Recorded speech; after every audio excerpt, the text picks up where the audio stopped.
कुमार प्रजापति। वर्तमान समय में हमारा देश कोरोना महामारी से जूझ रहा है। इस महामारी से बचने के लिए सभी गवर्नमेंट सर्वेंट, शिक्षक, डॉक्टर, पुलिस अपना अपना योगदान दे रहे हैं। कुछ बच्चों ने या कुछ विद्यार्थियों ने मुझे भी पूछा था कि सर, क्या हम गवर्नमेंट सर्वेंट बन के ही देश की सेवा कर सकते हैं? मेरा आंसर उनसे यही रहा कि नहीं। क्यों? क्योंकि उठाओ इस मिट्टी को और महसूस करो, उठाओ इस मिट्टी को और महसूस करो, हम सभी इस मिट्टी से बने हुए हैं। ये हमारी माँ है, हमारी पहचान है। और एक फौजी और एक आम आदमी में कोई फर्क नहीं है यदि वो इस मिट्टी से प्यार करता है। इस मिट्टी से प्यार करना मतलब भी मेरा मतलब ये नहीं है कि जंग में शहीद हो जाए, बल्कि अपने देश की तरक्की के लिए कुछ भी कर जाना। और ये मौका आप सबको मिला है, मुझे भी मिला है। तो इसलिए दोस्तों, इस कोरोना महामारी में सब घर पे रहिए, सुरक्षित रहिए, स्टे होम स्टे सेफ। यही सच्ची देश सेवा है, क्योंकि बचपन से ही हमें सिखाया जाता है कि देश की सेवा और सुरक्षा ही हमारा कर्तव्य है। समझना दोस्तों या मेरे विद्यार्थियों, 2 विद्यार्थी अचानक कॉलेज के लिए रवाना होते हैं और रास्ते में जाते जाते कोई अचानक बस या ट्रक आती है और उन्हें उड़ा देती है। क्या मिला? जिंदगी गई, मिला। तो इसलिए दोस्तों, स्टे होम स्टे सेफ, घर पे रहिए और सुरक्षित रहिए। यही सच्ची देश सेवा है। इस कोविड महामारी में जो भी अपने गाइडलाइंस केंद्र सरकार द्वारा दी जा रही है उसकी अनुपालना कीजिए। और मैंने वायरोलॉजी का अध्ययन किया और वायरोलॉजी का अध्ययन करने के बावजूद जो भी कोरोना वायरस के बारे में मुझे पूर्ण जानकारी मिली वो मैं आपके साथ में शेयर करने जा रहा हूं। सो ध्यानपूर्वक समझना। कोरोना वायरस एक सूक्ष्म जीव है और आवरण रहित नेक्ड आरएनए युक्त है।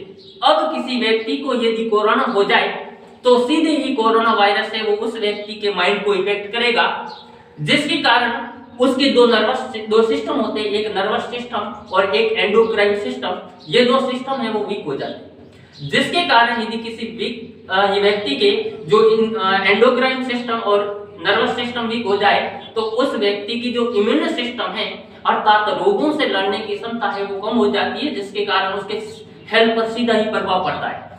अब यदि हेल्थ पर प्रभाव पड़ेगा तो कोरोना के जो भी लक्षण है, पहला लक्षण है सामान्यतः खांसी आना, दूसरा जुकाम होना या सर दर्द होना, तीसरा श्वसन क्रिया में बाधा उत्पन्न। ये लक्षण दिखाई देना प्रारंभ हो जाते हैं और जिससे कि हमारी रिपोर्ट है वो कोरोना पॉजिटिव आती है। दूसरा इसकी मुख्य बात मुझे पता चली वो ये है कि कोरोना वायरस में एक कैपेसिटी पाई जाती है कि वह उच्च तापमान और निम्न pH पर भी जीवित रह सकता है। इसका ये रूप थर्मोएसिडोफाइल्स कहलाता है, जो वर्तमान में कोरोना का दूसरी कहर है, जो कोरोना की दूसरी कहर चल रहा है उसमें जो ये कोरोना का रूप है वो थर्मोएसिडोफाइल्स है। क्योंकि हम सभी जानते हैं कि वर्तमान में अत्यधिक गर्मी का मौसम है। इस गर्मी में जो कोरोना वायरस है वो अत्यधिक सक्रिय है, एक्टिव है। वो ये कोरोना का थर्मोएसिडोफाइल्स रूप है जो अत्यधिक खतरनाक है। और एक और बात पता चली मुझे इस कोरोना के बारे में, अब किसी व्यक्ति में कोविड-19 से संक्रमित होता है तो उसकी जो श्वास नलिकाओं में शोथ उत्पन्न होता है, जिसके कारण उसकी श्वसन क्रिया में बाधा उत्पन्न होती है, जिससे कि उससे सांसें छोटी हो जाती है, जिससे कि अचानक रोगी की कोविड-19 से ग्रसित व्यक्ति की मृत्यु भी हो सकती है। अब ये कोरोना के बारे में मैंने बताया, ये मुख्य बातें थी इस कोरोना के बारे में। अब मैं थोड़ा सा जो अपने कोरोना की प्रथम लहर थी जिसके दौरान जो लॉकडाउन हुआ था और जो वर्तमान समय में जो कोरोना से भी कर्फ्यू लगा हुआ है, सप्ताह में 2 दिन का कर्फ्यू लगाया जा रहा है, इससे हमारे देश को भारी नुकसान हुआ। इस नुकसान के साथ साथ में हमारे देश को काफी फायदे भी हुए। पहला फायदा ये कि कोविड-19 के संक्रमण को काफी हद तक कम किया। दूसरा पॉइंट था कि जो कोरोना वायरस है के दौरान जो लॉकडाउन हुआ उससे हमारे भारत में अधिकतर करोड़ों की जनसंख्या में लोग नशीले पदार्थों का सेवन करते हैं, जैसे गुटखा, बीड़ी, सिगरेट और शराब। इन पदार्थों की उचित मात्रा लॉकडाउन या इस कर्फ्यू में उनको उचित मात्रा में वो नशीले पदार्थ प्राप्त नहीं हुए, जिसके कारण अधिकतर लोगों ने इस नशीले पदार्थों का सेवन है वो करना बंद कर दिया, जिससे कि जो लॉकडाउन और कर्फ्यू का समय रहा वो हमारे देश के सामने एक नशा मुक्ति अभियान के रूप में भी साबित हुआ।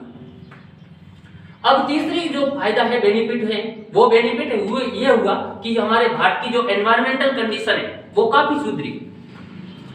और एक प्राचीन जो पहली लहर के दौरान जो दिल्ली में जो मुस्लिम जमानत हुई थी, उसके दौरान जो हिंदू और मुस्लिम भाईचारों के मध्य मतभेद हुआ था, उसको नजरअंदाज रखते हुए मैं मुस्लिम भाइयों को कुछ बातें याद दिलाना चाहता हूं। अपने कुरान में लिखा हुआ है कि जो दुनिया में अमन का माहौल है वो करीब कई सदियों से चला रहा है। कई सदियों से हिंदू और मुस्लिम है वो भाईचारे से मिलजुल कर रह रहे। इसके मेरे पास में पुख्ता सबूत है। पहला सबूत, दिल्ली में जो चार मीनार है, चार मीनार के पास में जो लक्ष्मी जी का भव्य मंदिर बनाया गया, और उस भव्य मंदिर में बकर ईद के दिन रोज वहां पर उसे बड़ी धूमधाम से सजाया जाता है, और दीपावली के दिन उस लक्ष्मी मंदिर में लक्ष्मी जी की पूजा करके उसे रोशन किया जाता है। दूसरा मेरे पास में सबूत है कि जो दिल्ली के सुल्तान की बेटी थी, उसने विष्णु जी की आराधना की, जिसके कारण उसे श्रीरंगल में उसे पूजा जाता है। तो दोस्तों, धर्म वो होता है जो जोड़ता है, तोड़ता नहीं। धर्म वो होता है जो जोड़ता है, तोड़ता नहीं है। युद्ध वो होता है जो अपने ही दुश्मनों, अपने ही लोगों के लिए दुश्मनों से लड़ा जाता है। युद्ध वो नहीं होता जिसमें अपने ही लोगों की बलि दी जाती है। वो युद्ध नहीं, वो फरेब होता है, वो धोखा होता है, वो राजनीति होती है। क्योंकि दोस्तों, यह मेरे प्रिय विद्यार्थियों, ये जो दो शब्द मैंने कहा, जाति और धर्म, ये सिर्फ राजनीति के लिए प्रयोग में लिए जाते हैं, बल्कि आम जीवन में नहीं।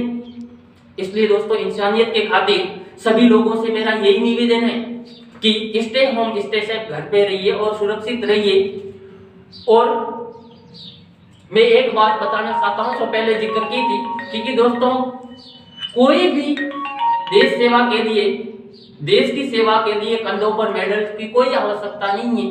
तो इसलिए आप सभी को ये मौका मिला है अपने देश की सेवा के लिए, तो सभी सुरक्षित रहिए और घर पे रहिए। Thank you. जय हिंद, जय भारत। Thank you.